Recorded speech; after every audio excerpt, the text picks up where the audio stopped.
Cashflow Diary Podcast, episode 89.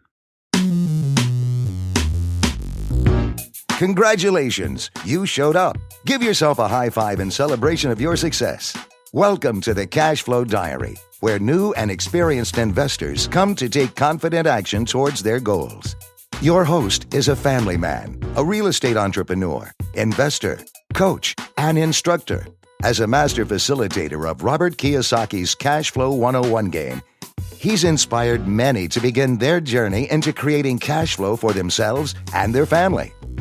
And now, here he is to offer you the tools required to earn the income desired. Your cash flow coach, Jay Massey.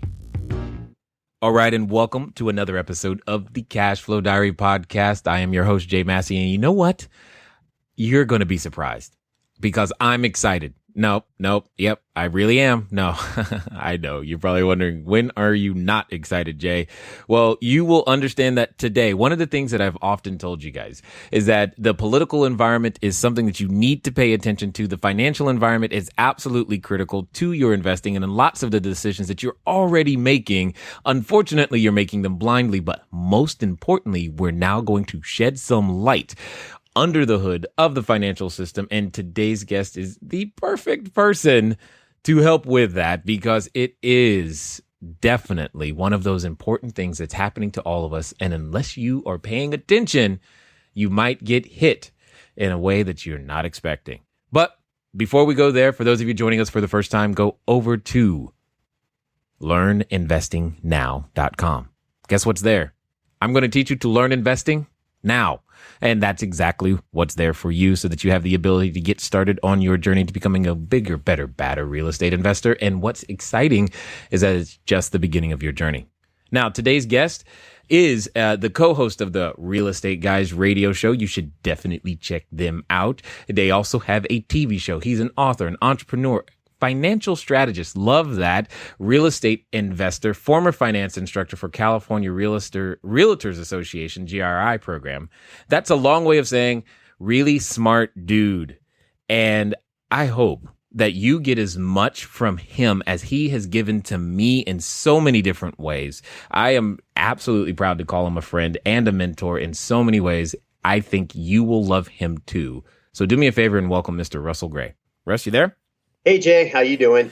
I'm excited. I know it sounds funny. I mean, so people, if they're looking at the title episode, they're like, how can Jay be so excited about talking about the Fed and money and all of these other things? And I want to jump straight into that. But before we do, I often say that today's entrepreneurs are like yesterday's superheroes. And every superhero has a beginning, what we call an origin story. You know, before Superman was Superman, he was something else. What I'd love to know, and I'd love for everyone to hear in your own words, is before Russell Gray was Russell Gray, who was Russell Gray? Right. Well, you know, I was raised by a Silicon Valley entrepreneur, and I was reading Ayn Rand, Atlas Shrugged, and Fountainhead, and a lot of that free market thinking type stuff while I was in grade school. And so that had a big shape. Yeah, had a big effect on, you know, kind of how I looked at life. I had my first job when I was barely 14 years old. I had to lie about my age to get it. Kind of always worked, loved working, loved making money. And as soon as I got old enough to buy a house, I went and did that, started a business. A year and a half later, sold both of those for a profit, discovered equity, and that was such an exciting concept. My wife and I made more money owning the property and owning the business than we did working during that period of time. I got into all of that through a mentorship, and so I learned to get a real appreciation for that. I tried college for a little bit, went back after several years. Actually, we'd already had our first child. And I went back to college because I thought I wanted to be a teacher, and it looked like my dad's company was going to go public, and he was going to be fabulously wealthy, and I could maybe be a trust fund kid, and I could teach. But that didn't work out, and it was my first real experience with a recession in 1984. And so I went into corporate sales and raised my family. And in 1985 or 6, I went into the financial services business and became really enamored of that. And I started doing a lot of studying and reading of prospectuses and mutual funds. And, anybody who knows me knows I'm a researcher. And my dad took a second run at taking his company public, and that happened in 1987. And then I had another profound experience. I was actually working in the financial services industry at the time. I had an insurance brokerage, and I was selling mutual funds and setting up small retirement accounts for individuals and companies. And then the 1987 stock market crash hit, and I watched my dad lose $12 million. Ooh. And I thought to myself, how is it that a guy can be smart enough to start a company, take it public, be worth tens of millions of dollars, and lose it all in a day? And I began to realize that there was a lot of landmines in the Wall Street and conventional arena. And it was a real shock for me. So a couple of years later, I ended up getting out of the financial services business, going back into corporate sales, because I learned another great lesson about life at that time. And that is just because you can do something doesn't mean you should. And there's a lot more to life than simply trying to make money. And that was where I started to consider purpose in the things that I did. Went back into corporate sales, did well, and made a lot of money. And then one day I looked at my tax return. I paid over $50,000 in taxes one year. And that was, I looked at that. I said, gosh, people work a full-time job to earn $50,000, and I paid that much in tax. Right. So it probably is worth my time to try to figure out how to mitigate that. And that started me down a whole other path. Concurrent to that, we were homeschooling our children, and I was kind of responsible for government, civics, history, economics. And I started studying that on my own and discovered all these things that I had never been taught in school. Mm. And it opened my eyes, and I started going to these seminars and conferences, much like what is today's Freedom Fest, which is something I do every year now, which is fabulous. Just got off that this last weekend, which was amazing. Mm-hmm. And you start listening to these people and their ideas and their philosophies, which really resonated with me going all the way back to my childhood, growing up reading, Ayn Rand. And so I kind of went through that process and decided I wanted to get back into the financial services industry. But now for purpose. I wanted to get in so I could begin to teach people the financial system, which I had discovered to be largely corrupt, and that the political back and forth between Democrats and Republicans was really unfortunate because we had so much more in common than we had to argue about, and yet it seemed that we were constantly being divided. Well, we were completely missing the main problem. And along the line, I went and heard a guy named Irwin Schiff, who was talking about the corruption of the tax system. Mm-hmm. And at the same time I was reading his books, I was reading a book by G. Edward Griffin called The Creature from Jekyll Island. Mm-hmm. And that book opened my eye up to the Federal Reserve and the Federal Reserve System. And so that's really where I kind of decided what I wanted to do. And in 1999, I understood enough about macroeconomics to realize with the baby boom generation, the natural progression of asset allocation modeling in the conventional financial planning world would have baby boomers moving from equities into bonds. And that meant that the bond market would be flush with cash. That would mean bond prices would go up, yields would go down, interest rates would be low. And I decided to go into the mortgage business. And I went into the mortgage business in 2000. And that was really great right up until it wasn't. Because in 2008, as we know, the bond markets imploded and took most of the economy with it. And that set me off on an even larger quest. And I think it's right along that timeline, Jay, that you and I got to know each other as we were coming through the recession, the Great Recession. And I really made it my point to hang around with the smartest guys I could find and really understand, kind of at a mechanical level, what went on in those financial markets, what really controlled interest rates and the supply of money. Because at the end of the day, money, or currency really is the proper term, is the lifeblood of the circulatory system. There's no commerce, there's no economy without a medium of exchange or currency. And the body that controls all of that, really for the world, because of the dollar as the reserve currency of the world, is the Federal Reserve.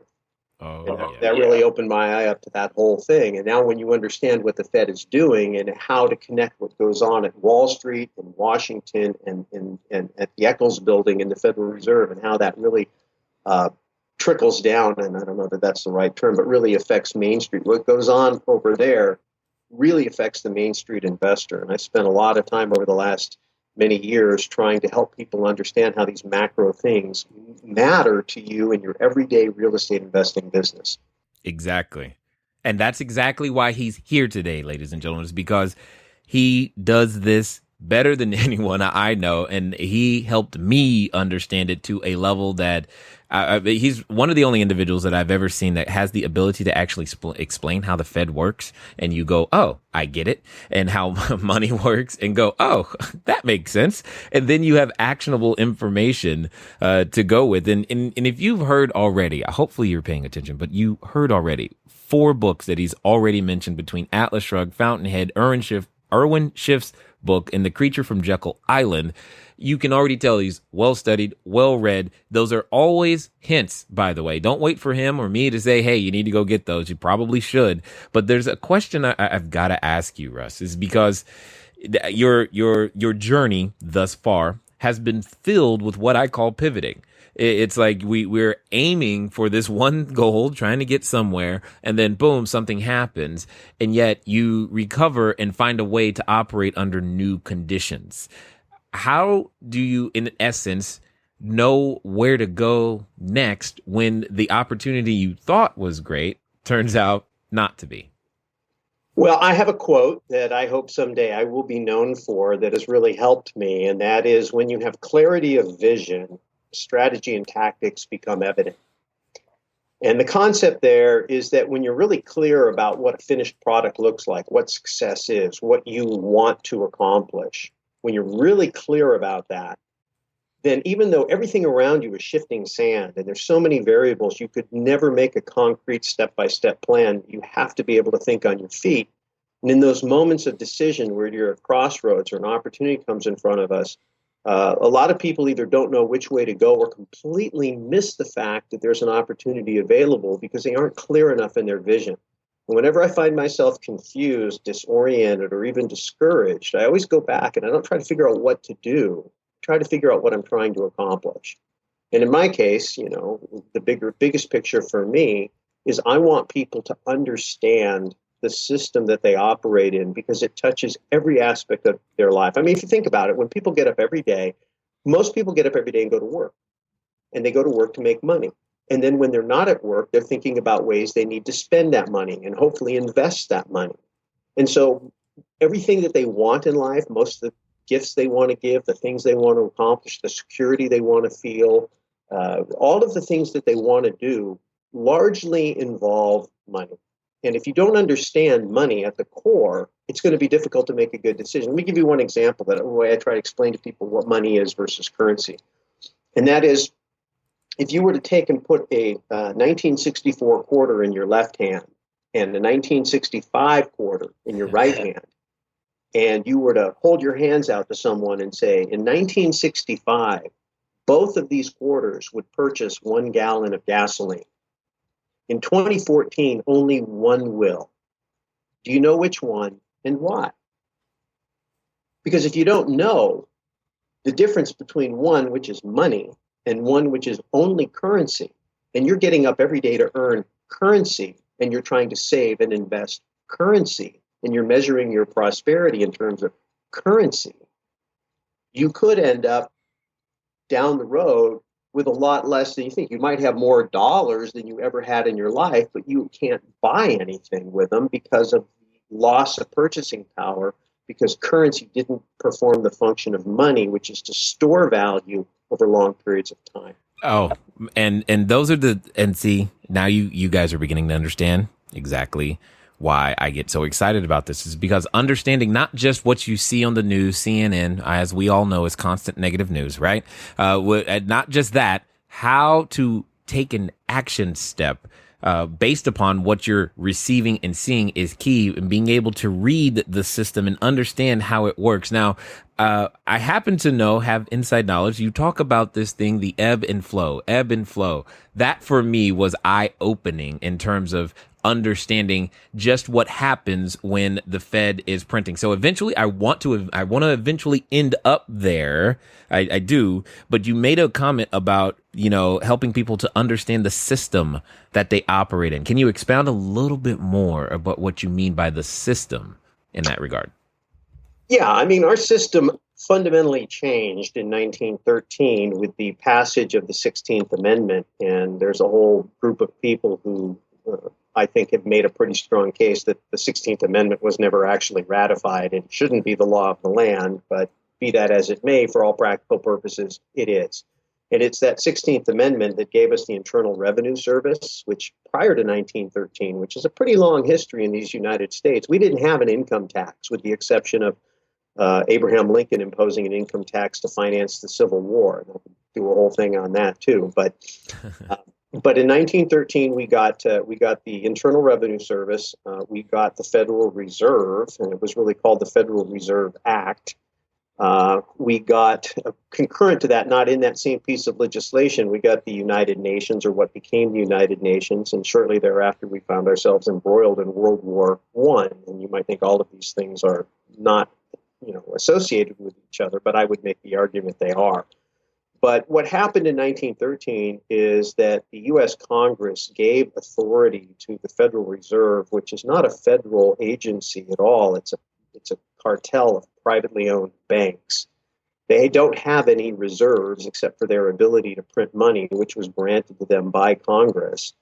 And they're not really a bank in the way you would think of a bank. So the name itself is kind of a misnomer, but what ended up happening now is the Federal Reserve had the ability to determine how much money would be in circulation. And again, come back to this concept for, especially the younger listeners. I gave the earlier example of the 1964 quarter and the 1965 quarter, but didn't really explain what the differences was. The 1964 quarter was made of silver. The 1965 quarter was the first year that they gave us zinc-clad copper, which is basically a penny painted over to look like a quarter. And, of course, didn't have any metallic value. And the silver retained its value over time. And, of course, the quarter that wasn't metal or precious metal didn't. Well, it was the same thing. The paper notes that we carry around are called Federal Reserve notes. Back in the beginning, they were redeemable for real gold and silver. So they were really coupons. They were certificates or proofs of ownership, and it was payable to bearer on demand, $1 of silver, which had a very specific weight. And that's what money was. And so the ability to print more coupons than there was real metal is the power that the Federal Reserve got. And of course, that didn't all blow up until 1971, where we had come through the 1960s spending way more money than we could afford to on the Vietnam War and the war on poverty, the Great Society that Lyndon Johnson put in place. And we had people all over the world bringing those dollars back to the United States and purchasing our gold at $35 an ounce. And Richard Nixon went on television on August 15th, 1971, and told the world he was closing the gold window, which is really a euphemism for defaulting on those obligations, all those IOUs, those notes that we had supplied to the world that said we would give them back gold. We said, well, we're not going to do it anymore. And we're the biggest economy and the biggest army. And if you don't like it, sucks to be you. Totally. And that's kind of what happened. And if you go back and look at what happened after the 1971 default on gold in terms of the national debt and purchasing price of the dollar, it was horrific. And of course, as soon as gold was delinked from this arbitrary $35 rate, it skyrocketed up to $850 an ounce in just a matter of a couple of years. I mean, within about 8 years. Well, it was trying to hold its real value. It took a lot more dollars to buy the same goods. And that's really the definition of inflation. It takes more dollars to buy the same product. And it didn't mean the product became worth less, because value is utility. All right, a gallon of gas is still a gallon of gas. A pound of beef is still a pound of beef. A 3-bedroom, 2-bath home will still sleep 3 people. That doesn't change. What's changed is how many dollars it takes to own those things, which means the price or the value of the dollar dropped. And that's the key concept that every investor has to understand. Jay, when you were in financial planning, You're right. big part of helping somebody figure out what they needed 20 or 30 or 40 years from now when you're doing a financial plan for them was taking into account a thing called inflation and adjusting so that they would, think, oh, man, if I could make $5,000 a month in retirement, that would be great. Well, what are you going to need in 40 years at $5,000 a month? $25,000, $30,000 a month? Yeah, you had to figure out the number, it was always a challenge to figure out what inflation, it was always a guess. What's inflation going to be? I don't know. Oh, high. Yeah, and it starts with the premise of even understanding what inflation is. A lot of people don't even understand. We're so accustomed to it. That we have a whole generation of people that have never seen real money. They have no idea what real money is. Yes. You know what's funny about you saying that? There have been times where I in a presentation or something, I will take real money to the presentation, and I will hold up like $100 bill versus a gold coin or something of that nature. And so many people take the $100 bill. So many people would prefer to have it because they know what it is and what it can be exchanged for and used. It's interesting. And, because there's so much information that we are not given, as you said, things that you weren't taught in school that rely on self-education, rely on you listening to a podcast to be able to go, what are they talking about? Is that for real? So answer me this. How does all of this, because listening to you talk in that last little bit, it's maybe I should go buy gold. How does this relate to real estate, or do I buy gold? What's the deal here? Help me out. It's a bigger picture. So let's go back to the 1964 versus 1965 quarter. If you would have had a roll of quarters in 1965 and, roll of silver quarters, 1964 or earlier quarters, and you decided to you said, well, okay, this would buy me 40 gallons of gas because there's 40 quarters in there, right? I think that's right. Anyway, so however many quarters are in there, it would buy you X numbers of gas, right? And so now if you were to put that money into the bank and put your $10 in the bank and then withdraw it in 2014, you could only buy maybe 3 gallons of gas. And so the reason you saved the money was because you didn't want the gas then, you wanted the gas later. But it was easier to store the money than it was to store the gas. But if you knew that the money was only going to buy 3 gallons of gas, would you have been better off actually buying the gas and storing it? Does that make sense? Yeah, perfect. I got it. In other words, the gas is a real product. It has real value. It's something tangible.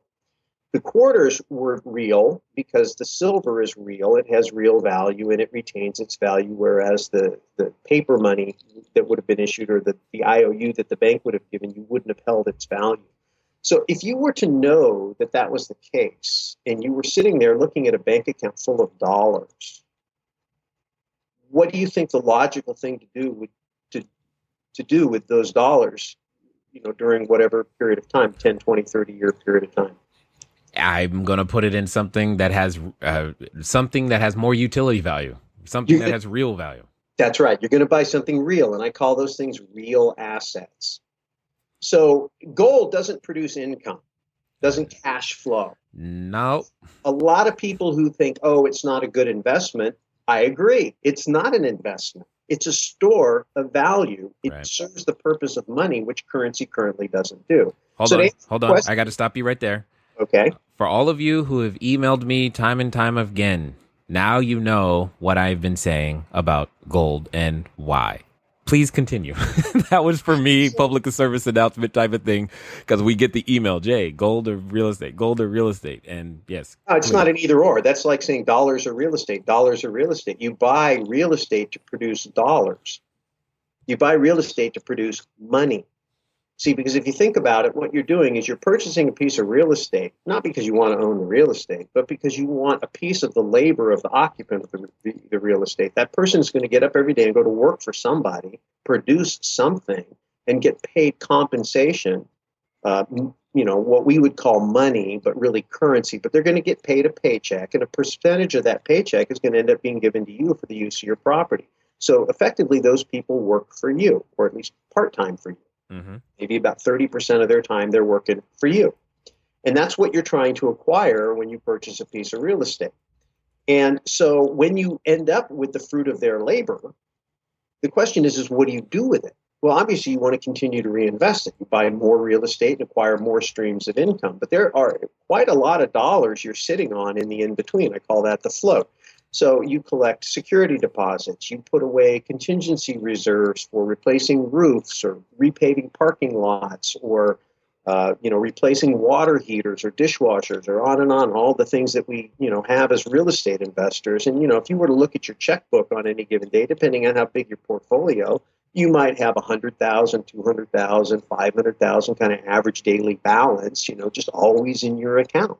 On a bad day, you might go down to, maybe half that.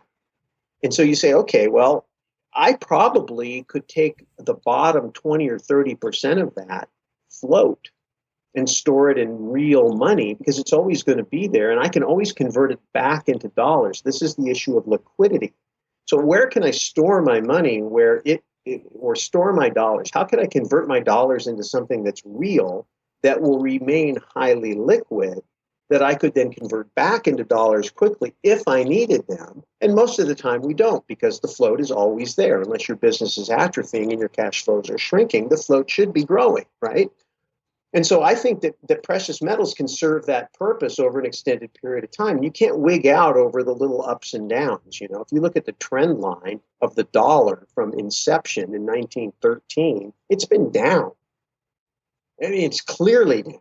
And if you look at the trend line of gold since then, it's been clearly up because it's the inverse, because one is money and one is currency. And as a currency drops, anything of real value goes up, denominated in dollars. This is the danger of thinking that you're wealthy because you have a lot of dollars, or thinking that you're wealthy because your assets are denominated well in a lot of dollars. So the real asset investing philosophy is about accumulating units of value, more units of dollar. I want more ounces of gold. I want more ounces of silver. I want more rental units, doors coming in, tenants, people working for me. I want more barrels of oil. I want more pounds of coffee or barrels of wheat or whatever it is that I'm investing in that is going to retain its value. And unfortunately, you just can't go put your money in the bank to retain value over the long term because the dollar itself is corrupt.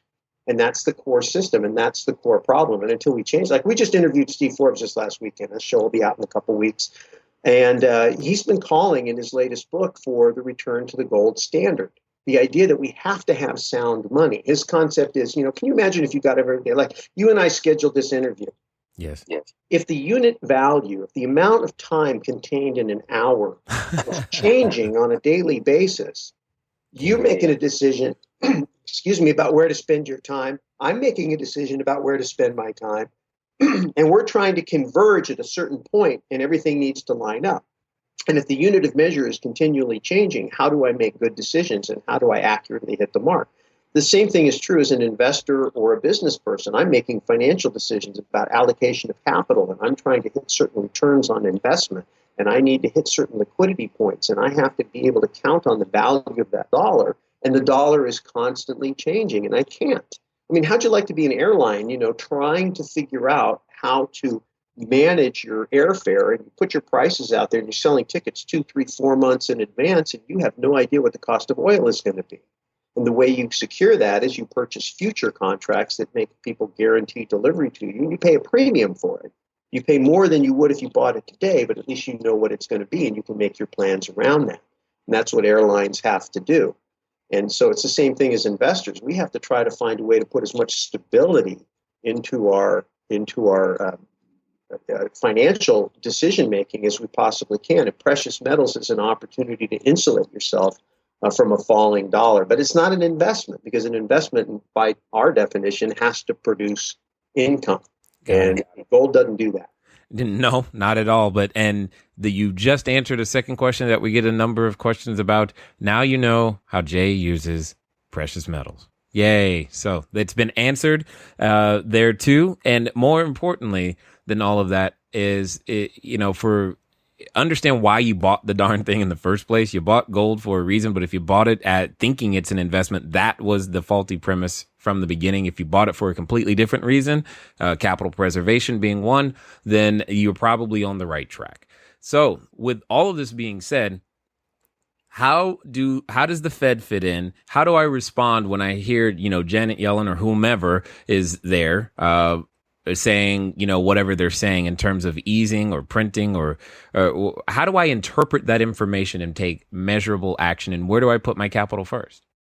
Okay. Yes, I'm going to get you to the answer to that question. But what I want to drive home for you is many of you have heard me talk about the DIIP process: data to information to interpretation process. That's what the P stands for. Never thought of anything cute to make the P stand for something else. Here's the point. You hear us talking a lot about data and some information. The key words is to understand that when you take in information, you've got to get to the point to where you interpret it, i.e. figure out, what do I do with it? How can I use this information to increase the size of my portfolio, increase my cash flow, decrease my expenses, whatever it is that you're trying to accomplish? It must be something along those lines that you must be thinking when you consume that information on how to use it. This is one way that you can get a whole lot more out of the information that you do consume, be that a book, a course, a tape, a seminar, no matter what you go to or go through. By applying this simple process, you'll know what to do regardless of the economic conditions. I certainly hope you are enjoying what you are hearing, and I'm going to get you right back to it. Well, I think first of all, it's just understanding the basics of what the most important thing that they're doing affects you, and they're manipulating interest rates, and the way they do that is by printing money to purchase bonds in the open market. And so the idea of a bond yield is inverse to the bond price, and it's such a simple concept, but it takes a long time for people to get their mind around. And the best way I've found to do it is just to play with the numbers yourself. So if you were to take, say, on a calculator, say $100,000, you would say, okay, I want to get a 5% yield or annual yield or interest on that. What would it throw off? And you take $100,000 times 0.05, and you get $5,000. So that would be a $5,000 yield. If you were to pay $200,000 for that bond, then, and you were to only get $5,000, then you would divide the 5,000 by the 200, and you would find out that the higher bond price, 200,000, created a lower bond yield, 2.5%. And when you do the math, you'll see that. And then if you were to reverse it and say, well, what if I only paid $50,000 for that bond and it was giving me $5,000? You would see that that was a 10%, and your interest doubled.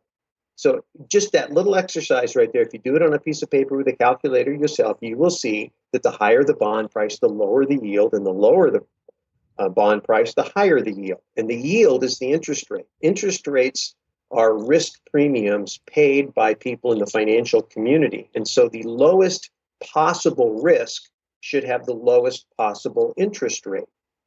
And the lowest possible risk, the way most people think of it, are government-backed bonds. And the U.S. government in particular, because the U.S. government is allegedly the strongest economy in the world and the least likely to default. And so if you have zero chance of default, your risk premium is very small. Therefore, the yields are going to be small. And that's kind of the way it works. Mortgages are considered to be very safe also, not quite as safe. And so they move out the ring of risk to a slightly higher rate. And so when I was in the mortgage business, and a lot of people in the mortgage business pay attention to 10-year treasury yields, and most mortgage pricing pivots off of that, or a thing called LIBOR, which is basically the London interbank offer rate. And that was started really so European investors could relate to risk pricing in bonds. All right. So you hear a lot about LIBOR and you hear a lot about T-bills in the mortgage business. And of course, that's bringing it back full circle to real estate. So if the Fed comes out and says, we're going to ease, we're going to do quantitative easing, that means they're going to purchase bonds. And if you understand basic supply and demand, when somebody bids for something, a purchaser, that increases the demand and drives the price up. We've already discovered if the price of the bond goes up, the yield goes down. So the more active the Fed is in purchasing bonds, what effectively they're trying to do is push down interest rates. And you have to ask yourself all the political reasons why they would want to do that. And we can talk about that a little bit if you'd like to. We can also talk about the disconnect between what they say and what they do. And this concept of tapering that we hear all about is this notion that at the height of the quantitative easing, they were purchasing $85 billion per month of treasuries and mortgage-backed securities. And this was their way of creating liquidity in those bond markets so that money could make its way to banks for lending and to mortgages to stimulate the housing. And this is an important thing to understand. We've been saying for years, even before the crash, that if there ever was a crash in real estate, and up until 2008, there hadn't been, not of this magnitude, but if there ever was, that the government and the Fed, which aren't the same thing, and industry would all come together and literally do anything necessary to prop up housing, because too many people's balance sheets were dependent upon the collateral, meaning the value of those properties. And when those properties went down in value, people would walk away on the loans. And of course, we saw that happen. Huge numbers of strategic defaults. They couldn't pump those values back up fast enough. Now, with and I get you, but how does that affect me? I'm the normal investor. I'm just trying to get a single family house. I'm just trying to figure out what to do with my 401k, my IRA. That's great. That's in Washington, right? I'm not in Washington. How does that affect me? Yeah, well, the interest rates are in Main Street. So pre-crash, we were proponents of adjustable rate loans. Interest rates in the marketplace were reasonably fair. They weren't overly subsidized. There wasn't quantitative easing going on. So the pricing did not involve a fake buyer. You only had real market participants pricing out the bonds, and that's where the interest rates came from. And it looked like interest rates would be stable or trend down, and there was no point in paying a premium to lock in 30-year rates when you were buying a piece of property, especially if your intention was to be out of the property in 3 years, 5 years, 7 years. And so we were big proponents of those adjustable loans. And that turned out to be good decisions in 2002, 2003, 2004, because interest rates continued to went down, and people who had those were okay. Well, today, interest rates are at really record lows. I mean, they've come up a little bit off the bottoms, and there's a little bit of a discussion there too. But today, I would be much more inclined to use fixed financing for the longest period possible, because there's a great concern that the Fed is going to lose control of the bond market. In other words, if you understand as a bond market participant like China or somebody who's coming in and purchasing U.S. treasuries, and you're recognizing that one of the major buyers in the marketplace is the Federal Reserve, and the Fed is buying those bonds with money it just printed, which is devaluing the value of the dollar that you are going to get paid back in.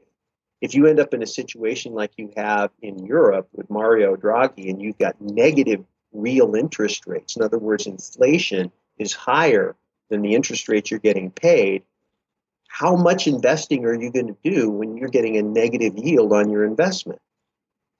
The answer is none. Not much. But couldn't you make the argument already? And I'm just saying, couldn't you make the argument already that that is actually already in existence? It just may not be commonly available knowledge? Well, I mean, it's all very commonly available. Most of the things I comment on, as you know, Jay, I pull right from mainstream news. The information's readily available. The context is what's missing. People read the news, they don't know what it means because they don't understand the basic mechanics. But again, I just described the inverse relationship of bond versus yield. And if you understand the role of the Fed and the Open Market Committee, you know that there is nothing holding the Fed accountable to the size of its balance sheet, or the government accountable to how much spending it does, because the Fed can print unlimited amounts of money. Then you just have to understand the dynamics of buyers coming into the market going, do I want to get paid back down the road in weaker dollars? And so this is a huge decision. You should, coming back to this Main Street question, because if the dollar is falling and you're going to get paid back later with devalued dollars, do you want to be a borrower who pays back with cheaper dollars, or do you want to be a lender who's going to get paid back in cheaper dollars? Who do you want to be? Yeah, you want to be the borrower. You want to borrow as much as you can because the Fed is taking care of borrowers. Who's the biggest debtor in the world? The United States of America. Who is served when the dollar falls so they get to pay back that debt with a cheaper dollar? The U.S. The U.S. controls the reserve currency of the world. The U.S. is really being reviled around the world for its monetary policy. In this report that I did, that was the theme of last year's summit, I chronicled over 22 different deals, all out of mainstream news. None of this is like tinfoil hat stuff. It's like right out of Reuters, Bloomberg, Wall Street Journal, New York Times, readily available for anybody to see. These deals that have been going down since 2010. Because if you recall, Jay, you were in the mentoring club back at that time, and I did the Clues in the News where the premier of China came and really rebuked President Obama about monetary policy in the U.S. and said, you need to make sure we've got trillions of dollars invested in your bonds. You need to take care of the dollar because you can't pay us back in diluted dollars. Right. And But we didn't take care of it. And so they went and cut a deal with Russia, and they've cut a deal with Australia. They've cut deals with Europe. Chancellor Merkel just came back from cutting deals, and these people are all getting out of the dollar. And so this is very, very important for real estate investors to know, because real estate investors of all the types of investors on earth have the greatest opportunity to profit from this, because we have the opportunity to go in and get cheap government subsidized money called mortgages, secure it against a real asset that provides a real human need, not a fad, not something that's discretionary, not something that is going to go away completely, either because of a technology or because people have other priorities. There are very few things in life besides food and maybe clothing that go up as high on the ladder as housing, as residential housing. And so we have an opportunity to purchase that, get tax deductions along the way, streams of income, and we can short the dollar effectively. And why would you want to short the dollar? You would short the dollar because you know that the Fed is committed to devaluing the dollar. And this is why the Fed policy matters, because if the Fed wasn't committed to that, then you would see interest rates skyrocketing right now, which is what happened in the early 80s. The Fed was committed to saving the dollar. And in order to do that, Volcker had to let those interest rates go up to as high as 21%. And it was brutal, but it set the stage for a much stronger economy in the 80s. But it was tough medicine to take at the time. We have been refusing as a nation to take that medicine. And Peter Schiff's argument is because we're refusing to do that, when the deal really comes home to roost, it's going to be really, really painful. That's the point. You've heard me say things like before, all problems accrue interest and grow larger over time. And exactly. Right now, we're kicking the can, but because you and I necessarily can't stop the can from being kicked, we still need to live. We still need to eat. We need to be doing things that position us so that when it's actually time to pay the piper, so to speak, we're in a position to not just survive, but thrive. So, yeah, I mean, if you think about it, for example, if you were to go get a $100,000 mortgage on a little rental property somewhere, instead of paying that mortgage down to save 4.5% or 5% interest on the loan or improve your cash flow, you were either to invest in a cash flowing instrument if you needed the cash flow to be secure in the mortgage that paid a much higher yield. That's arbitraging or making money on the spread between the pay down, the 5% note rate versus a 10 or 12% yield on oil and whatever else you might choose to buy. That's one way to go. The other thing is you could take that same investment capital and buy a few ounces of gold. If Jim Rickards is right, he wrote The Currency Wars and the Death of Money. He thinks gold could be as high as $20,000 an ounce before too long. If in fact that were to happen, 5 ounces of gold would pay that mortgage off. Suddenly I feel the need to go buy some gold. There's no guarantee that that's going to happen. But you just have to look at the track record of the dollar. So this is the concept, use mortgages to short the dollar, acquire real estate, but also have some assets, money stored, which I would say precious metals, so that, when the crash comes and the real estate values collapse, the lesson learned last time is that the asset values collapsed a lot farther than the incomes did. which meant that if you were relatively conservatively structured and you had good cash flow markets, and Jay, I know you're a cash flow investors, and I know the markets you invest in, and of course, there are markets that we've been proponents of also, is when you've got those strong cash flows, you're gonna be able to weather that storm. But more importantly, you reach onto your balance sheet now and you have assets that didn't collapse, that you could immediately convert into liquid capital to go purchase these assets at a discount. The shopping spree is on. We're at the tail end of the shopping spree that we've been in. We've got maybe another 2 or 3 years, and in a few really good cash flow markets where you can purchase at or below replacement costs. And I think the local economies and infrastructure are robust enough that they're going to be actually magnets of people and industry in a downturn, which is a whole different thing about due diligence and real estate markets.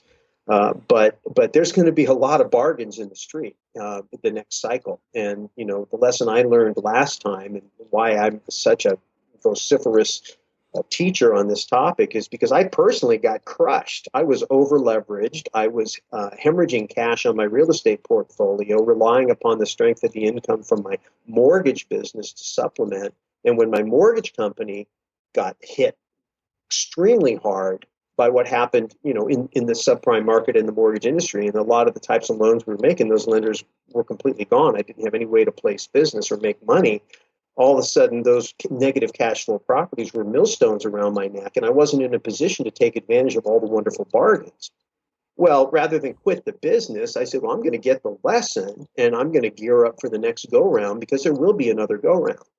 And so we don't need to be afraid of it as real estate investors. We just need to be smart.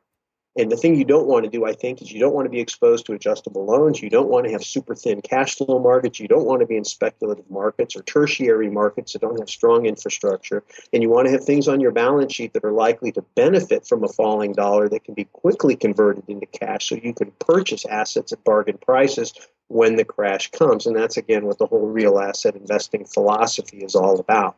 Now, right there, everybody, that's a quick sum. You probably have understood that we could continue talking for a very long time, and there's so much information to be learned. Don't feel overwhelmed that you didn't get it all.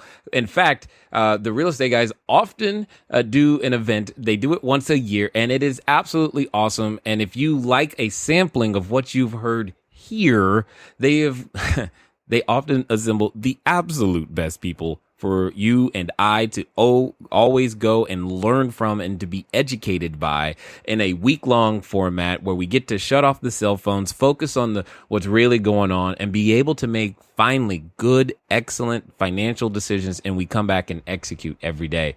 Could you share with us a little bit about some of the information and the guests that have been on your summit at sea and just all the things that tend to happen there? Because I know for me, it's been a transformational experience to be able to absorb the content, come back home, make decisions, etc. But I would love to hear it in your own words as well. Well, I mean, the vision for the summit, the term summit is used by design. A summit is a high point. It's a pinnacle. It's the ultimate. And this really is the ultimate event for real estate investors, because a lot of real estate conferences are all about tactical things that a lot of your technical advisors can help you with. It's about upselling you to books and tapes and additional classes. A lot of times it's open to, anybody, which is okay. I mean, that stuff needs to be available, but this is a relatively high-priced event, which means everybody there is a serious investor. Sometimes, you got to pay a little bit to be in the room with the right people. And Jay, you know from experience that it's not just the content that's powerful here, but it's who's in the room, and this is power networking like you can't believe. If you ever went to summer camp when you were a kid, you get into your little camp house and you don't know anybody, and by the end of the week, you're best friends forever, and you can't wait to see each other again. And so we've been doing this for 12 years. 2015 will be our 13th year. And in the beginning, it was primarily real estate, and we were primarily the teachers. And we, after the crash, expanded it to be a lot more about the macroeconomics and different types of investing. Because we are real estate investors, but before real estate, we're investors. We have to deal with cash. We have to deal with economics. We have to deal with estate planning and insurance. I mean, there's so many different things we have to deal with. To just be myopic and only think about real estate, how do you integrate all these things? So the vision for the summit is to put together a faculty that cover a lot of different topics and give you an environment where you get to mingle with them. So over the last many years, we had G. Edward Griffin, the author of The Creature from Jekyll Island. We had him for an entire week. Same time, we had Robert and Kim Kiyosaki for an entire week. And that was, I think, 2012, our 10th year anniversary. We often have a lot of the Rich Dad advisors coming back next year for the 6th year in a row. Is Ken McElroy, who is Robert Kiyosaki's personal real estate partner and advisor. Andy Tanner, his stock advisor, and say, well, yeah, but I'm a real estate investor. What do I care about stocks? If you're out there syndicating capital and you're trying to convince somebody in a red hot stock market why they might want to think about getting out of paper assets into real assets, it's pretty good idea to know how to talk the language. Right, so they just don't think you don't know what you're talking about. We've got Peter Schiff, who is the CEO and global strategist for Euro Pacific Capital. He is the guy who wrote a book called Crash Proof and predicted the real estate meltdown, and he got it right, and he got the timing right, and he got the reasons right. And after we discovered that book, sadly after the fact, we made it our mission not only to get to know him, but to make him available to our people. So he's coming back now for his 3rd year in a row. And he's a guy that you can look all over YouTube and find. Just Google Peter Schiff is right, and you'll find all kinds of videos of him being mocked and ridiculed for his doom and gloom predictions in 2005 and 2006, which turned out to be absolutely prophetic. So it's a lot of fun. I mean, we spend 2 days in a hotel room before we get on the ship. We're going to sail out of Miami in 2015, and then we have 3 days of classrooms, 8 hours a day on the ship. 3 port days. One day we do a shore excursion where we do an educational event. This year we're going to be in Puerto Rico, where Peter Schiff just moved his asset management company to take advantage of a really cool tax arrangement between Puerto Rico and the United States. His effective tax rate went from 50% to 4%. Wow. Good. And his personal attorney who set that up is going to be just closed him on being a part of the faculty. He's not even up on the website yet. He will be shortly. But Jeffrey Verdon will be with us talking about how to develop an international deal. This last year in 2014, Jay, as you know, we had Simon Black. And I don't know if Simon's going to be coming back or not. We're hoping he will, but we've got a couple other people. But Simon is a guy, we spend a lot of time talking about international. And Simon is a guy who's really taken this concept of having an international diversification. And sometimes it's hard for real estate investors to get their mind around because they're like, I just invest in the United States, or I just invest in my state, or I just invest in my neighborhood. But we ask people all the time in our events, how many of you think, investing outside the United States is risky? And half the hands will go up. And then we ask the other people, how many of you think tying all of your family's financial future to one country and one country's currency is risky? And a whole different set of hands will go up. Mm-hmm. Well, one of the things that's great about being on the summit is we have people from all over the world. Our podcast is heard in 180 countries. And so we get people from London, from Europe. In fact, in 2012, we were talking to guys that had been through a currency collapse in the former Soviet Union. Yep. We talk about what it would be like to go through a currency collapse. We theorize about it. These guys actually went through it. Right. And to be able to sit there and have dinner with them and talk with them at the beach, that's the other shore excursion that we do as a beach day. We just get to hang out. We get to build relationships with people. I have friends all over the world right now, and I get an international perspective on things. And, you think, I'd be nervous to invest in real estate in New Zealand. And we talked to the couple from New Zealand. I'd be nervous to invest in the United States. What? Really?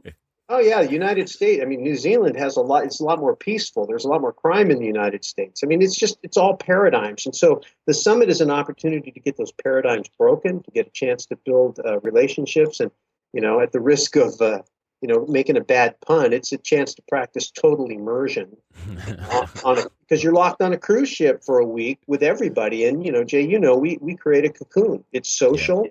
Yeah. It's educational. There are roundtables, discussion groups. We rotate the faculty, or actually we rotate you during dinner so that each faculty member, and Jay, you're a faculty member. This will be your, I think, 2nd year as a faculty member and your 4th year as a summiteer. So you've experienced it from both sides. But I have. I just know, I'm not going to talk about the business relationships that you've developed, some of which I'm aware of, and there's probably some I'm not even aware of. But I do know that after the 2012 summit, you got a chance to meet Robert Kiyosaki. A week later, you were standing on stage with him in live cast all over the world. Yeah, that was. And I'm not saying that, I'm not saying that's going to happen to everybody, but I'm saying that if you stay home, it's definitely not. You got to put yourself in a position to get lucky. Yeah. And when you know there's going to be 180 people of the right people from all over the world, if you want to build an international network of friends that are serious real estate investors from all over the world, and you want to get to know some of the thought leaders on a personal level in the areas of finance and estate planning and real estate investing, I can't think of any place on earth you could go to get more done faster than the summit. And on that note, you forgot one very important thing. There's a cash flow game. Oh, yeah. Jay leads our cash flow game. In fact, that's a great story. So check this out. Have you ever told them the story before, Jay? No, go for it. It's a great story. So we have Robert and Kim Kiyosaki coming on this summit, right? Nobody gets them for a week. We get them for a week. And just so you know, we've never paid a speaker on the summit ever. We don't pay any of our speakers. So Robert and Kim came because we've just developed a friendship over the years. They're very supportive of who we are, what we do. We have a great working relationship. They brought all their advisors, so that was great. And, they did a lot of meetings and did some team building stuff, which is another reason you might want to come. But we decided we were going to do a cash flow game. We played cash flow before. We said, how great would it be to play cash flow with Robert Kiyosaki? So we go to Robert. We say, Robert, will you proctor the cash flow game? And Robert's like, no. So I get picked to do it. And I'm sitting there thinking, oh my gosh, I play cash flow, but to proctor a cash flow game in front of Robert Kiyosaki, I was just like scared to death, right? So Jay had done it for us the year before and had done a ridiculous job. It was amazing. And so I said, Jay, how about this? How about you do it? And so Jay's a great guy. And I got to tell you, this one thing you have to understand. It would have been really easy for him to say no. He could have said no. But he said yes, even though he was scared, even though there was a risk. Yeah. And it got a little riskier, right? You remember when Robert was up there and he was explaining to everybody about the game and he was going off about people who changed the game. And of course, you're notorious for doing what? Changing the game. And, it's funny because, you turned white, which is not an easy thing for you to do. Not at all. But all the blood went out of your face, and you were sitting there right before you were ready to go on. You had your PowerPoint, you had your whole shtick scheduled to go, and there's Robert and Kim. But God bless you, you went for it, you did it, you crushed it, and it was fabulous. And he became a big Jay Massey fan. You guys became friends. You were on his radio show. He invited you to come to his event, and who knows where else that might go. It's always hard to keep Robert's attention for more than a little bit. But man, there's a lesson about that. Sometimes you get given an opportunity and you don't maybe feel like up to the challenge, and you have a split second to make a decision. And what you decide to do in that split second can change your life. And I really think, Jay, you made the right decision. I commend you for your courage, and I really thank you on a personal level for saving me. Yes, I haven't looked at it that way as saving you, but if you say that that's what happened, then that's what happened. Well, I see somebody might listen to this and go, oh, yeah, but Russ, you should have done it. It would have been your chance. I was already in a relationship with Robert. I already was, one of the co-producers of the event. So I already had a position. I had nowhere to go but down. Whereas Jay had, was just one of the guys. And for him to stand out in the crowd, he had nowhere to go but up. And he killed it. It was great. Awesome. I appreciate that. I remember that. I remember how fast it all happened. And then when he asked me, he was like, yeah, I want you to go on stage with me in San Jose. I remember looking at my wife going, I don't know how we're going to figure that part out because we're in the middle of the ocean right now and he wants us there in a few days, but we will figure it all out. And I've always appreciated the support that you and as well as Robert, etc., give, because it can be lonely being an entrepreneur sometimes, and when you're looking for those mentors, you never know where you're going to find them. In this case, found you guys in iTunes. And don't forget, guys, they've got a great podcast. Now, Russ, I just got to ask, with all of this being in flux, with all of these things coming down, If I wanted to get more information quickly to be able to get caught up to speed on what you call real assets, I know that you've got a report. Could you tell us a little bit about it and how we can go get it? Yeah, I mean, I actually wrote this report for the 2013 or 14 summit. It's called Real Asset Investing, How to Grow and Protect Your Wealth in the Face of a Falling Dollar. And it's not light reading. It's about 37 pages. But if you're really interested in the topic, it's very helpful. And it just talks about not just real estate, but real asset investing. So it talks about gold, it talks about oil, it talks about farmland.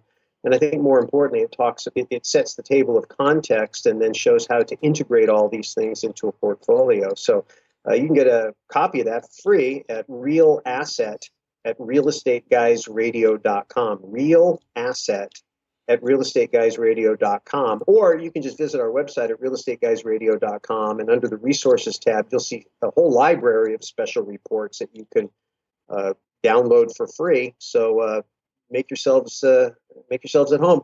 Indeed. And if you had just one last thing to say, remember, now you're putting on the superhero uniform. You've survived many different economic situations. You've read all the books. You know what to do. Someone, though, who is listening for the first time or considering, should I, shouldn't I? Does real estate fit? What would you do to give them the confidence that they needed to know what to do for themselves? What would be the one thing? What's that piece of magic advice that's going to make it all work for them? I think it was Henry Ford that said, if you believe you can or you believe you can't, you're right. And sometimes, you look at some of this stuff and you think, this is so complex, this is so big, it's so overwhelming, it's easier to stay stuck in your rut. Don't let that little voice in your head tell you you can't. You absolutely can. It's learnable, and you can learn to do it, but you have to put in the time and effort to do it. The great news is you live in a time in history where podcasts like this are available. The internet brings so much information. There is a lot of noise, that's for sure.